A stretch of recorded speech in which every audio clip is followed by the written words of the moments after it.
to ask the missus," he said, "and if she doesn't mind, I'll tell you with pleasure." At tea that afternoon, when we were alone, I asked Mrs. Stanhope if I might hear the story. Her reply was quick and hearty. "Indeed you may. Moreover, I hope I may hear it too." "Do you mean to tell me," I said, "that you don't know why it is there?" She smiled as she replied, "I have often wondered, but Frank never told me, and I never asked. It is a long, long time since he kept it. It used to be in the safe of his study till he came into Stanhope Towers, and then he put it where it is now. He keeps the key of the table himself, and no one touches the things in it but him. You noticed, I suppose, that everything in it is fastened down for travelling."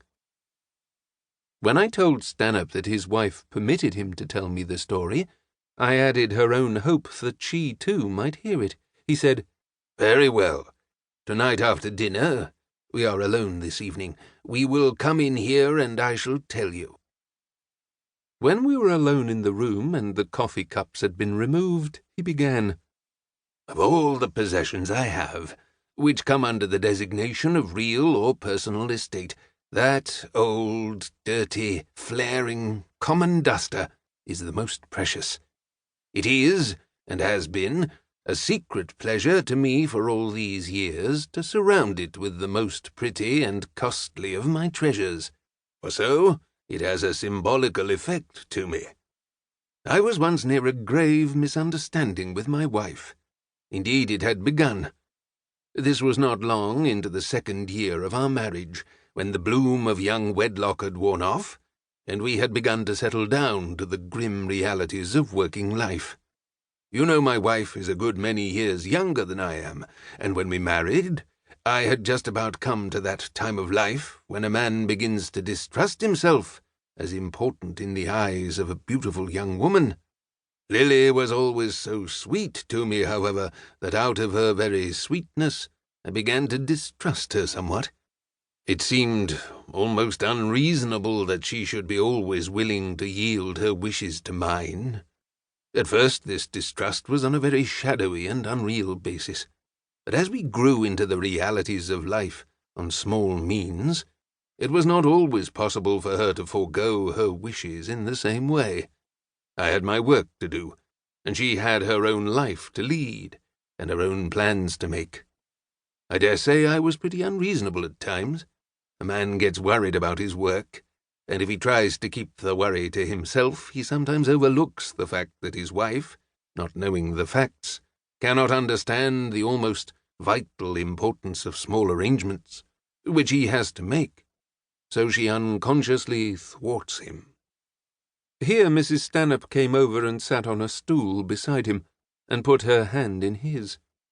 He stroked it gently and went on, "I was especially anxious not to worry her about this time, for there was a hope that our wishes for a child were to be realized, and in my very anxiety to save her from trouble, I created the very thing I dreaded. Some little question arose between us, a matter in itself of so small importance that I have quite forgotten it, though the issues then bearing on it were big enough to be remembered. For the purpose of my work, things had to be settled in my way, but I could not explain to her without letting her share the worry, and in addition, I feared that as we were at two, my having held back anything from her might be construed into a want of confidence. Thus it was that her opposition to me became far graver than the occasion itself warranted, and in my blind helplessness, with no one to confide in, I began to fancy that the reason of her opposition was that she did not love me. Let me tell you, old friend, you cannot know, since you were never married, that when once you raise this spirit, it is hard to exorcise it. It grows and grows and grows, like the genius in the Arabian Nights, until it fills the universe. With this fatal suspicion in my mind, every little act of petulance or self-will, everything done or undone, said or unsaid, became proof as strong as Holy Writ that she did not love me, until I grew morbid on the subject. Like the people of old, I wanted a sign.